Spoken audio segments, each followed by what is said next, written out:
We get a lot of questions about what it's really like to walk away from everything we owned and go travel the world. People are very curious about the decision we made, how it all happened, and if we regret it. So in today's video, we're going to tell you how we did it and why we did it. And some of the unexpected outcomes of those choices. We're John and Bev, and we are the Retirement Travelers.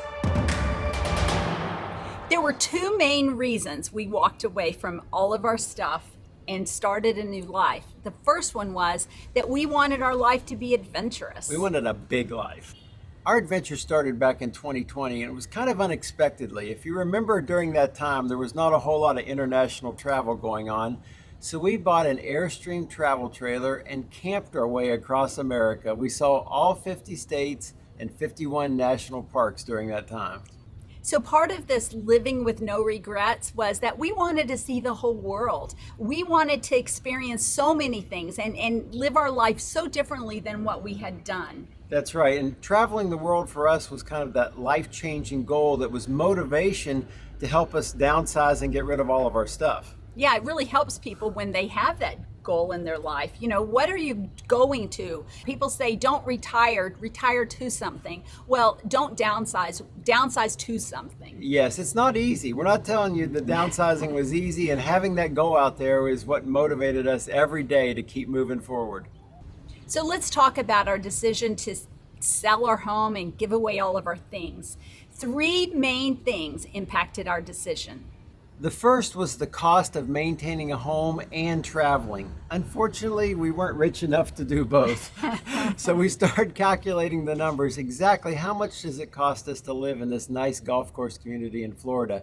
And even with no mortgage, the numbers really added up. When you start talking all aspects of home ownership, the taxes, the insurance, golf course dues, HOA dues, all the stuff, you got to have a car, you know, all the things that we had to have that lifestyle. It was pretty much either that or go travel the world. And when we started weighing our options, we decided that we wanted to go travel the world. So that was a big motivator to get rid of all of our stuff. It was just, it costs a lot of money to maintain a nice home. The second aspect that really impacted us was our desire to get our life in order for our children. We lived in an older community with older adults, and we saw them, you know, pass away, and we saw their children not want their things. I remember going to a consignment store, and I was going to consign a piece of furniture, and he looked at me like I was crazy, and I'm like, well, you know, is this a consignment store? And he said, but you don't understand. People die here and their children don't know what to do with all their stuff, and so they just bring in a whole house full of furniture, and we have no room. And you know, that was very impactful to me, because I knew that by us walking away and giving up our things, we were enabling our children to have less of a burden. There were a lot of things in our life that needed to go through. We needed to get a lot of things in order, and by going through this process, it would impact our children. And you know, this was kind of a way we could love our children, you know, in a very intimate way by dealing with our own stuff first. Mm-hmm.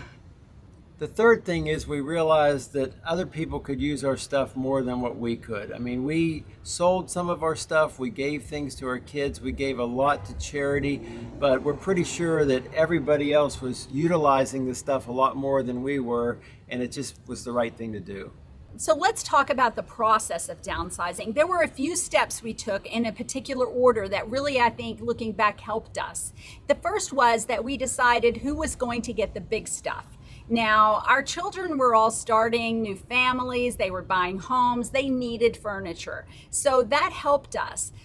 The second thing we did is we started with items behind closed doors. So we started up in the attic. I think we went through so many boxes up there, but that's stuff that we rarely used and had to happen at some point. So we got started with that. And it was kind of one of the toughest. It was. There was keepsakes and other things that we had to deal with there.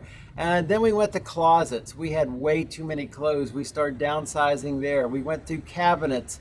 We went through our garage. These were the areas where it didn't necessarily affect our everyday living, but we knew we were making progress on the downsizing goal that we wanted. The next thing we tackled was the paperwork, and there's a lot of paperwork, as you know, but we digitized everything. With the help of our financial planners, we digitized all of our tax and financial documents and put them in a safe vault. We met with a state attorney, and we got all of our will and estate planning work done, and all of that was secure. We got our address changed. We got every piece of mail electronically as possible. We wanted to minimize our paperwork. And so that was a big process, tackling all the paperwork. And we feel really good that we're in a good place now. After we sold our home, we still had the Airstream and the truck. And we took one more last adventure around the United States to finish up all the national parks. And when that was done, we said goodbye to the truck and the Airstream as well. The last thing we tackled were our family pictures. Now, we had put this off and we had shipped boxes to our daughter's house so that when we finished our Airstream journey, I could take a week and just sit down and do family pictures. I created 5 little boxes for each of our children, and I went through every picture we had. And I think we had 12 book boxes of pictures. And when I went through every one of them, I chose the best picture, put it in the box for them. And if we had duplicates, or if it was kind of a trash picture and it was just, nothing, I threw it away. It was very difficult to think, oh, I'm throwing away pictures, but it was one of those processes of downsizing and consolidating. I honestly kept way too many pictures through the years, and I didn't need to do that. And since that time, we have downsized even further. Now, we thought we were done when we were down to 2 50-pound roller suitcases. But since that time, we've downsized all the way to just 2 backpacks. In fact, we did a video on the joys of packing light. So be sure to check that one out. But I think getting down to just 2 backpacks is about as far as we're going to go at this point. So let's talk about the realizations and some of the outcomes of what happened to us as we did this. The first thing it's a lot of hard work. Okay, this is not something you just tackle on a weekend. Okay, downsizing, especially if you have a large home and 30 or 40 years of acquiring stuff, it takes some time. As Bev mentioned, we got the decision making about where stuff goes, and then just physically getting it all moved. You either have to hire U-Haul trucks, you have to take stuff to charities. There's just a lot of boxing and planning involved, and a lot of sweat equity when you downsize. And part of that hard work was the emotional side of it. This is an emotional process to go through. You go through a lifetime of stuff. We were reminded constantly of different events in our lives, of happy times, of sad times, of things that had happened in our life, people we had lost through our life. And we were faced with the decisions of, do we give this away? Do we sell this? It was given to us as a gift, or, this reminded us of our grandparents, or, just things that had happened to us. We had keepsakes. It was emotional. And speaking of keepsakes, we tried not to burden our kids with our keepsakes. We got everything down to just the bare minimum. I mean, we separated out their keepsakes, but things that were special to us, we tried to really minimize that. And we didn't want to burden our kids with that stuff. We didn't want them to think, oh, Mom and Dad gave that to us, so we got to keep it forever. The next outcome, and we kind of didn't expect this, was that we don't miss our stuff. We talk about this a lot, how surprised we are at that we just don't miss the things that were so hard for us to give away. Some of the things we gave away in the emotional aspect of it was that, it was something that meant something to us, but at the time, we had a couple of tears about certain things, and we ended up giving them away. And now I look back on those things, and they didn't mean that much to me because I don't miss them. I know, I learned that there is life after 30 golf shirts. Yeah, because now you got 7 of these. No, I just have these. The next thing we didn't realize was just how much time and energy we were spending maintaining our home. And what I mean by that is cleaning and maintenance and running to Home Depot to buy stuff and landscaping and all the things associated with owning a home consumed a big chunk of our mental energy and time. The next thing that has kind of surprised us is that we don't buy stuff And we really just don't even have an interest in buying things. We walk into a souvenir store or into a store and we look around and we're like, don't really want that. Don't really want anything. We just don't want things. I think that's changed. We don't want to carry things. We don't want to carry things, but we just don't have an interest in buying things. The next outcome is we kind of realized that we don't even like driving. Now, I did all the driving on our Airstream trip. We did about 40,000 miles in 2 years. So I got lots of practice driving. But since we've been on our international journey, we've done very little driving.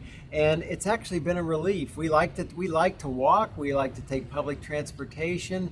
And most of the cities we visited, parking is a real hassle. And we just recently visited Vietnam, and let me tell you, nobody wants to drive in Vietnam. There are motorcycles everywhere, weaving in and all around the car. So it would have been very stressful driving there. You can hear them behind us. Oh my goodness. So actually the not driving has been great.